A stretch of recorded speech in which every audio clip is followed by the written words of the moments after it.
Hi hello எல்லாருக்கும் வணக்கம்ங்க. நம்ம இன்னைக்கு நம்மளுடைய கற்கவெளிக சேனலில் என்ன பார்க்க போகிறோம் அப்படின்னு பார்த்தீங்கன்னா, 6th ஸ்டாண்டர்ட் 3rd டேர்மில் இருக்கக்கூடிய இயல் 2ல் உள்ள பாதம் அப்படிங்கிற ஒரு விரிவானம் தாங்க பார்க்க போகிறோம். வாங்க பார்க்கலாம். நுழையும் முன். கதை என்றால் எல்லாருக்கும் பிடிக்கும். கதையை விரும்பாதவங்க யாருமே இருக்க மாட்டாங்க. அதிலும் நம்ப முடியாத கற்பனை கதைகளை கொண்ட விந்தை கதைகள் எல்லாரையும் ஒரு கவரக்கூடிய ஒரு கதை தான். அந்த மாதிரி ஒரு கதை தாங்க நம்ம இதில் பார்க்க போகிறோம். மாரி அப்படிங்கிற ஒருத்தவங்க காலனி தைக்கக்கூடிய ஒரு மாரி அப்படிங்கிறவங்க தியேட்டர் வாசலில் உட்காந்துருக்குறாங்க. அன்னைக்கு காலையில் பார்த்தீங்கன்னா தொடர்ந்து மழை பெஞ்சிட்ருக்கு, விட்டு விட்டு பெஞ்சிட்ருக்கு. அப்போது அவருக்கு யாராவது காலனி தைக்க மாட்டாங்களான்னு ரொம்ப பார்த்துட்ருக்குறாரு. ரொம்ப பசியிலையும் இருக்கிறாரு. ஏன்னா ஒரு டீ குடித்தா பசி அடங்கிடும், அது ஓகே. இருந்தாலுமே அந்த டீ குடிக்கிறதுக்கும் ₹1 தேவைப்படும் இல்லைங்களா? அதனால் யாராவது நம்மக்கிட்ட காலனி தைக்க மாட்டாங்களான்னு உட்காந்துட்ருக்குறாரு. அப்போ பார்த்தீங்கன்னா ஒரு தியேட்டரோடைய சந்தில், ஒரு வலதுபுற சந்தில் ஒரு சிறுமி ஓடி வரா. அங்கேருந்து ஓடி ஒரு சிவப்பு கலர் காலனி ஒன்று கொடுத்துட்டு இது தச்சு வைங்க அப்படின்னு சொல்லிட்டு டக்குன்னு இவர் நிமிர்ந்து பார்க்குறதுக்குள்ளே அந்த பொண்ணு போயிட்டா. அப்போ இவர் என்ன பண்ணுறாரு, சரி தச்சு வைப்போம் வருவாங்க அப்படின்னு சொல்லிட்டு என்ன பண்ணுறாங்கன்னா தச்சு வைக்கிறாரு. தச்சு வச்சு வெயிட் பண்ணி பார்க்குறாரு. மத்தியானம் ஆகுது, மழையும் நிற்கிது.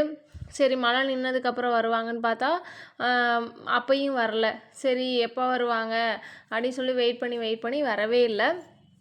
மறுபடியும் என்ன பண்ணுறாரு, சரி நாளைக்கு இது வருவாங்க போலன்ட்டு அந்த செப்பலையும் வீட்டுக்கு எடுத்துகிட்டு போயிடுறாரு. வீட்டுக்கு எடுத்துகிட்டு போயிட்டு மறுநாள் வரும்போது எடுத்துகிட்டு வருவார். அந்த இடத்துல செப்பல் எல்லாமே வச்சுருப்பார் இல்லைங்களா, அந்த மாதிரி அந்த இடத்துல வைக்கிறாரு. மறுநாள் அந்த பொண்ணு வரல.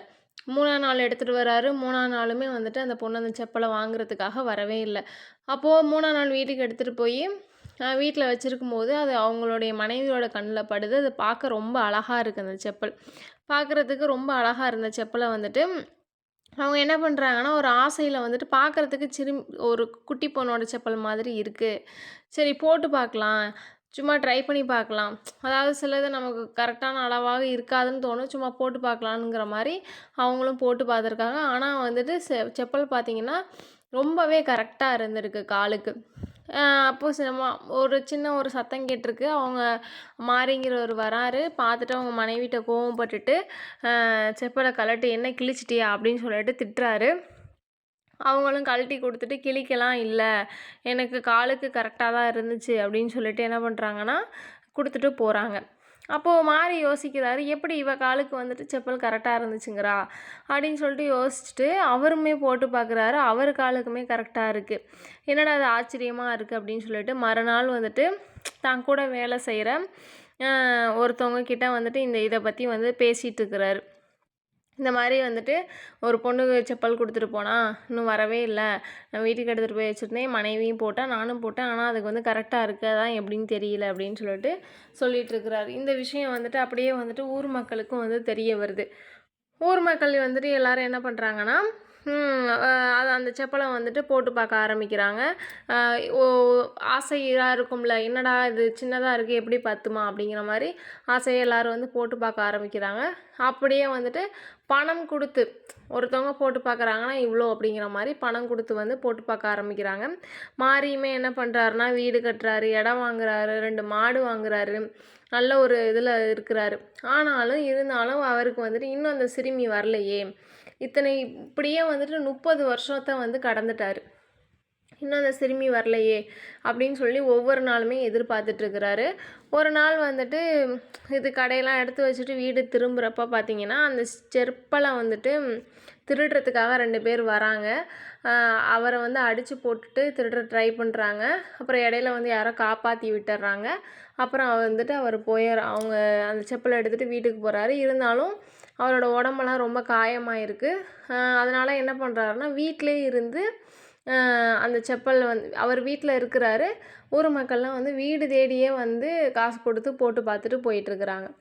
அப்படி ஒரு நாள் டைம் ஆகிடுச்சு, எல்லாம் போட்டு பார்த்துட்டு போயிட்டாங்க. கதவெல்லாம் சாத்திட்டார். அப்போது கதவு தட்டுற சத்தம் கேட்குது. சத்தத்தை கேட்டு என்ன பண்ணுறாங்கன்னா ஓப்பன் பண்ணுறாரு. ஓப்பன் பண்ணி மூஞ்ச கூட பார்க்காம காலையில் வாங்க நேரமாச்சு அப்படின்னு சொல்லிட்டு மாறி சொல்கிறாரு. அது அப்போது அந்த பொண்ணு என்னோட செப்பல் நான் குடுத்துருந்தேனே, அத தச்சு வச்சுட்டீங்களா? என்னைய வந்து அடையாளம் இருக்கா? அப்படின்னு சொல்லிட்டு தன்னோட கையில இருந்த கூடையிலேருந்து வந்துட்டு ஒரு சிவப்பு இடது கால் செப்பல். அதாவது அது வலது கால் செப்பல், இது இடது கால் செப்பல். அத வந்து எடுத்து காட்டுறா. காட்டி, இது வந்து இடது காலோடது. நான் வந்து உன்கிட்ட வலது கால் வந்து செப்பல் குடுத்துட்டு போய் தச்சு வைக்க சொல்லியிருந்தேன். நினைவு இருக்கா? அப்படின்னு சொல்லிட்டு கேட்குறா. அப்போ மாறி சொல்கிறாங்க, அந்த செப்பலோட வந்துட்டு எல்லாருடைய காலுக்கும் வந்துட்டு கரெக்டாக இருக்குது. அதில் ஏதோ ஒரு விஷயம் இருக்குது அப்படின்னு சொல்லும்போது, இவ வந்துட்டு அதை சாதாரணமாக எடுத்துக்கிட்டு சும்மா நார்மலாக சிரிச்சுக்கிட்டே வந்துட்டு தலையாட்டுறா. ஆச்சரியமே இல்லாமல் வந்துட்டு தலையாட்டிட்டு தன்னிட்ட இருந்த ஒரு ரூ. 2 அவள்கிட்ட இருந்த காசை வந்துட்டு என்ன பண்ணுறாங்கன்னா, அவரை கூலியாக கொடுத்துட்டு அந்த செப்பலை வாங்கிட்டு ஒரு தெருவிளக்கு கீழே நின்று செப்பலை போடுறா. ஆனால் அந்த செப்பலில் பார்த்தீங்கன்னா, அவள் கொண்டு வந்த இடது கால் செப்பல் வந்துட்டு அவங்க அந்த பொண்ணுக்கு வந்துட்டு கரெக்டாக இருக்குது. அவங்க தச்சு அதாவது இவ்வளோ நாள் வந்துட்டு மாறிக்கிட்டு இருந்தது இல்லைங்களா வலது கால் செப்பல். அந்த காலோடைய செப்பல் வந்துட்டு கரெக்டாக இல்லை, பொருந்தலை. ரொம்ப வந்துட்டு சின்னதாக இருக்குது. இதோட வந்துட்டு கதையை முடிச்சிருக்காங்க. நூல்வெளி பார்க்கலாம் வாங்க. எஸ். ராமகிருஷ்ணன் வந்து தற்கால தமிழ் எழுத்தாளர்களுள் குறிப்பிடத்தக்கவர்.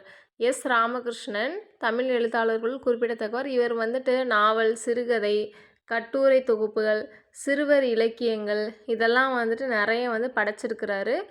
உபபாண்டவம், கதாவிலாசம், தேசாந்திரி, கால்முனை கதைகள் முதலிய நிறைய நூல்களை வந்துட்டு இவர் எழுதியிருக்கிறார். இந்த கதை இருக்கு இல்லைங்களா, பாதம் அப்படிங்கிற கதை வந்துட்டு தாவரங்களின் உரையாடல் அப்படிங்கிற ஒரு சிறுகதை தொகுப்பில் தாங்க அமைஞ்சிருக்கு. பாதம் அப்படிங்கிற கதை தாவரங்களின் உரையாடல் அப்படிங்கிற ஒரு சிறுகதை தொகுப்பில் தான் அமைஞ்சிருக்கு. இந்த வீடியோ பிடிச்சிருந்தா லைக் பண்ணுங்கள், ஷேர் பண்ணுங்கள், கற்கவல்க சேனலை சப்ஸ்கிரைப் பண்ணிக்கோங்க. நெக்ஸ்ட் வீடியோவில் திருக்குறள் பார்க்கலாங்க. தேங்க்யூ.